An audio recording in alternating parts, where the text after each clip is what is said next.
I've been playing Fortnite for a while now, and when I started my aim was bad, like really bad. After all, it was my first competitive shooter on PC. Before that, all I played was Black Ops and Modern Warfare back on PS3. But I play Fortnite on keyboard and mouse, so I knew my aim was severely lacking. Naturally, to improve I'd started to aim train, but it was incredibly boring, and then I'd just quit after a few days or a week even though I knew I should keep training. But for the entirety of last season and this season, literally since the start of season 2, I found how to improve my aim consistently to the point where I'm getting top 2% in multiple aiming scenarios. And I'm not stopping anytime soon. I mean, great aim is the only thing in Fortnite you can't win without. There are pros that do well despite having bad game sense, or bad mechanics, or bad mentality, or anything else. The only thing you can't find is a pro that just has flat out bad aim. It's the only thing you can't do without. Regardless of if you're on controller or KBM, you need to consistently improve your aim. And even if you have good aim, you still need to keep improving it. What if Steph Curry just said, yeah, I'm the best shooter in the league, so I don't really need to practice anymore? But he doesn't, because no matter how good his shooting gets, it can always get better. And in the same way, no matter how good your aim gets, it can always get better. Imagine if there was a hidden setting that just multiplied your weapon damage at all times. It would be completely overpowered. But the thing is, it actually does exist. It's called aim training. But I didn't make this video to tell you just start aim training, because like I said, I tried that and then I quit and then start again and quit. I know it's common for a lot of people. When I asked you all in a poll, most of you responded saying that you used to aim train but don't anymore. Probably because aim training can be boring and hard to commit to doing every day. That's why I made this video, to tell you how to properly start aim training, actually stick to it, and how for me, it's actually become fun to aim train every day, believe it or not. I'd heard pros like Noah Riley talk on stream about how aim training is fun for them, and honestly I didn't believe him, but you can actually make it fun to do instead of feeling like it's a chore. But before that, I know some of you still think that you don't really need to aim train, but it improves much more than just your aim. Technically, what we call aim training is actually just training your ability to control your cursor on screen. Yes, this directly translates to your aim, but it also directly improves your editing, build placement, and any other precise cursor movement. So not only will aim training improve your aim, but it'll also make your editing more consistent, along with making it easier to place builds in specific spots, like cones over and under walls. If you're still not convinced, then I don't know, I can't help you, but here's how you should aim train so that you're consistently improving and actually enjoy it so you don't quit. To start, don't just copy the routine of your favorite pro. That's probably one of the worst ways to do it. Each scenario has a different level of difficulty, and if you're copying theirs, you're probably going to be doing a scenario that's too difficult, get frustrated, and quit. Simply copying someone else's routine won't make your aim like theirs is. There are actual aim coaches whose entire job it is to help people improve their aim that have made free public guides with routines that change based on your current skill level. There are a bunch out there, but my favorite is Tomas's. You might have heard about Aimer 7's as it's pretty popular and very detailed.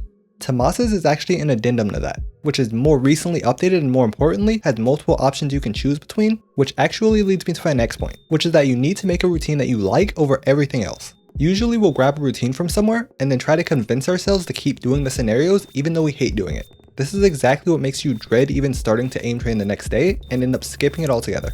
If there's a scenario in your routine that you hate, just change it to a different scenario that works on a similar skill set. This applies to aim lab or even aim duels if you're on controller. I'm just using Kovacs as an example because that's what I use.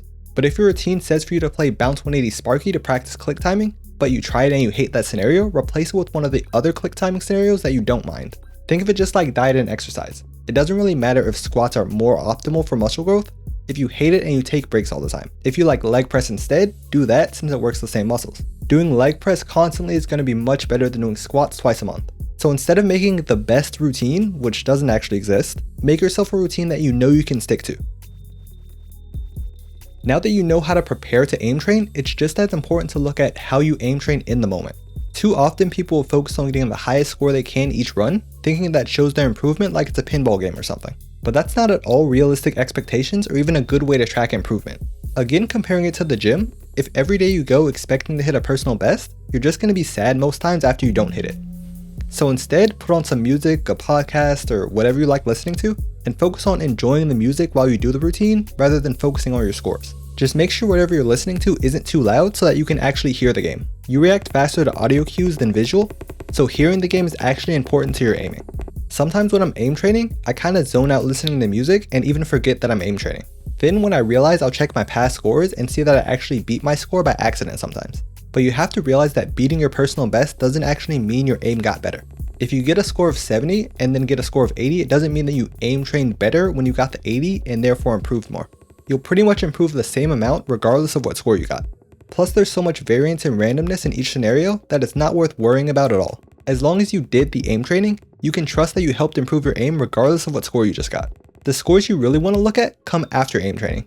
Not every day, but at like the end of the week or every 2 weeks, it's really motivating to look at your own personal training stats and see the tangible numeric improvement.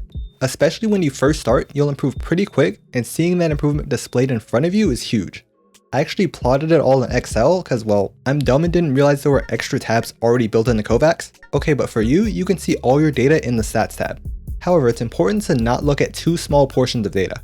Your scores aren't just going to linearly increase every day, and sometimes if you take too small a data set, it'll make you think you aren't improving or even getting worse. Take my 1 wall 5 targets data for example. When you have months of data, it's pretty clear to see the improvement, but if we look at less data in the week view, there are times where it looks like I was actually getting worse, but it's just that improvement isn't linear, and sometimes getting worse scores is actually a part of getting better aim. If I looked at my scores daily and started here, I would actually just think I'm getting worse at aiming. But in reality, I just peaked the day before, and then all the days after were normal days that look worse because it came after a peak. So definitely look at your stats, but once a week at most. You don't want to focus on your scores, you just want to see it occasionally remind you that your aim training is paying off. So make yourself a routine that you enjoy, chill out and listen to music or something that you like while you train, and then see your aim improve in the stats. If you do that, I promise you aim training can actually be enjoyable, and you'll definitely see the results in your own aim. I know this was a different style of video than usual, so let me know in the comments whether you prefer these or my usual videos like this one. Farewell.